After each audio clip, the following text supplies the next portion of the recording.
So if Tottenham Hotspur get relegated, they could lose £500 million. And most fans actually have no idea just how bad it could be. Because this isn't really just about football. This is about a business model that could very really break overnight. So we know Tottenham, footy fans will know Tottenham was beaten by Nottingham Forest 3-0, and suddenly relegation is no joke anymore. And if Spurs do go down, this isn't just a football story. It is very much a business story as well, because Tottenham could lose somewhere in the range of £200 to £250 million. It is a big deal, and this is Moneyball, so let's follow the money. And now it's time. It's time! It's time for Moneyball. Moneyball. Are you familiar with the story of Moneyball? Welcome to the show, and this week I'm having a look at just how much one Premier League team could stand to lose should they be relegated from that top-tier competition. Let me know what you think could happen too, by the way, in the comments on YouTube or on Spotify. So real quick, here's how the Premier League works. There are 20 teams, and if you finish near the top, you qualify for the European competitions like the Champions League, which brings in huge prize money, but finish in the bottom three and you get relegated. And that is what makes English football so unique. Clubs can rise through the pyramid like Wrexham has done in recent seasons, climbing from lower leagues through to the Championship, all the way up to the Premier League. But it does also work the other way. Tottenham Hotspur are considered one of the big six clubs in the Premier League, but lately they have not been acting like it.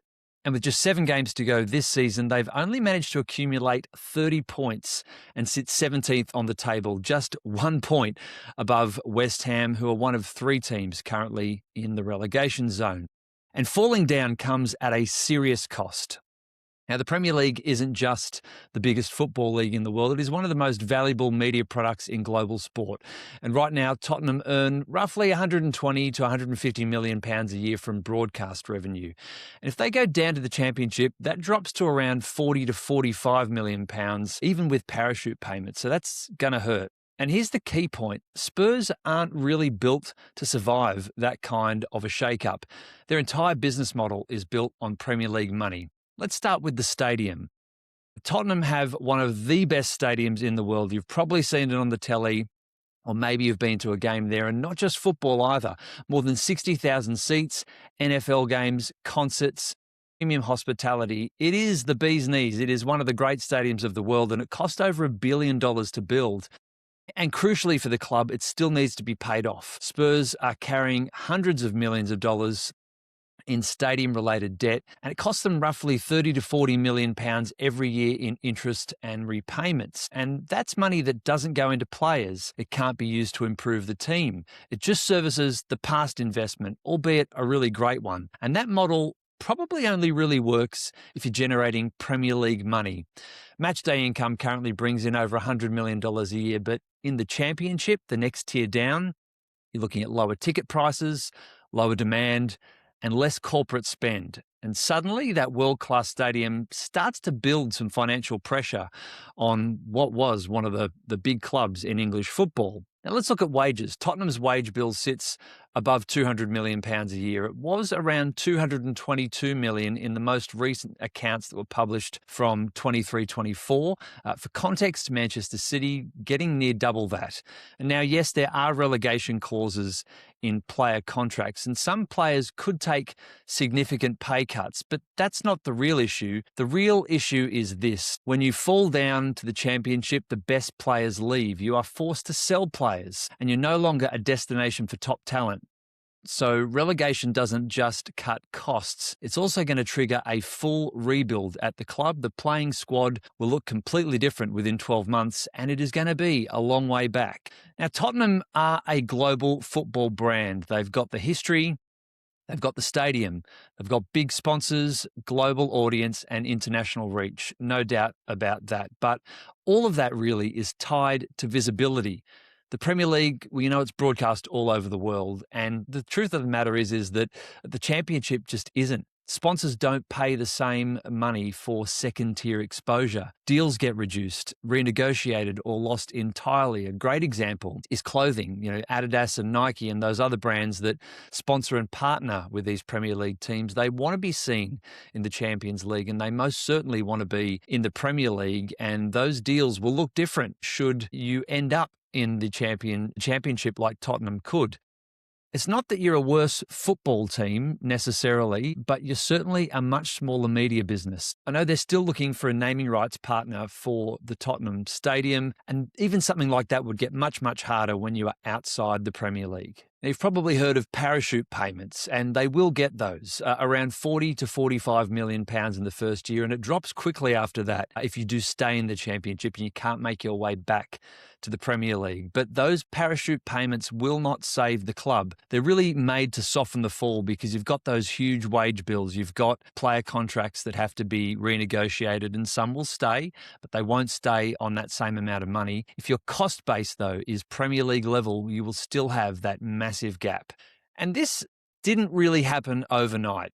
Tottenham have gone through years and years of instability, both on the field, in their football department, and there's been changes in who's running the club as well. Different managers, different styles, no consistent identity. And, Ange Postecoglou came along 18 months or so ago, a couple of years ago, and that's where, us as Aussies hoped things might start to change. An Aussie manager who brought clarity, who brought attacking football and reconnected the fans with what the Spurs were about. And he went on to deliver their first trophy in 17 years, beating Manchester United in the final of last season's Europa League competition. It was a difficult year for the club, but he got there and got them silverware, even though they finished in 17th, just above the relegation zone last season. And that was enough to get poor old Ange sacked.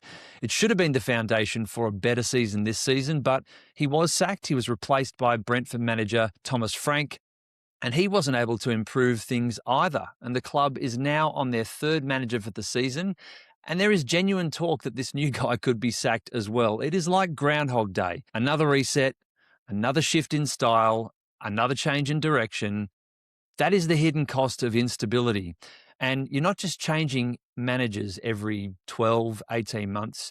You are also rewriting the strategy for success at the club. And over time, those problems compound. Results drop, identity disappears, and eventually, like the Spurs are this year, you end up in a relegation fight. Now, people will ask the question, and you may have heard this before, is Tottenham too big to go down? For years, Tottenham, as I said earlier, have been part of the so-called Big Six. Clubs like Manchester United, Liverpool and Chelsea sit there too. Massive revenue, massive stadiums, a global fan base. Apparently too big to go down. Well, here's the truth. That idea doesn't really exist anymore. We've seen it before. Leeds United, Newcastle United and Leicester City. All big clubs, all with plenty of revenue, all with massive history, they went down. And it happened because relegation doesn't really care about your brand or your history. It really just cares about the table and your performance and the decisions that you make as a club. Big club is really a label and a financial status these days. It isn't a safety net to stop you from falling out of that top tier competition. So where to next? I mean, they're losing games, and with 7 games to go, they could still avoid relegation and stay in the top flight. Not every game out of those 7 is one that you could chalk up as a loss. There are some wins there that they could get even still. And of course, their Champions League performance in the last couple of weeks as well wasn't terrible. They got the win over Atletico Madrid. It was just that it was followed up with that loss to Nottingham Forest, and it's really put them in this perilous position in the Premier League. If they do go down, though, they will lose tens of millions in TV revenue. Match day income tied to £1 billion stadium. Global sponsorship revenue. Brands like AIA that sit on the front of their jersey would be looking to renegotiate or would have clauses in the contract that would mean they would need to pay less because they aren't getting the exposure that they would have had before. And of course, elite players will leave the club and Spurs will lose their place at the top of world football. This isn't just relegation. This would probably really end up being a full business reset. Promotion and relegation is what makes football different. It makes it interesting.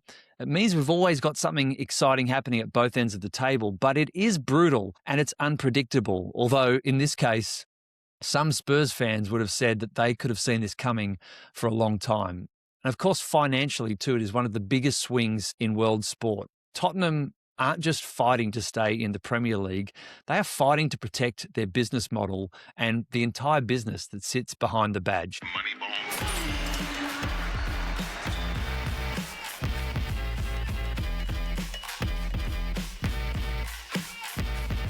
Well, that is it for Moneyball. I hope you enjoyed this episode and me pulling back the curtain a little bit on what's in front of Tottenham Hotspur and one of the biggest clubs in world football right now. Make sure you subscribe to the show on YouTube or wherever you get your podcasts so you never miss an episode. And you can also follow the show on Instagram too. It's at Moneyball_show. You can get clips and highlights too if you don't want to sit through the whole episode here with me every single week. And if there's a story or a deal or a strategy that you want me to look into and that you want to find out a bit more about what's happening behind the curtain, how these things really work, just send me an email, askmoneyball.show@gmail.com. Well, until next time, remember that in modern sport, the biggest plays don't always happen on the field. This has been Moneyball, giving you the game plan behind every big play. And remember, follow the money.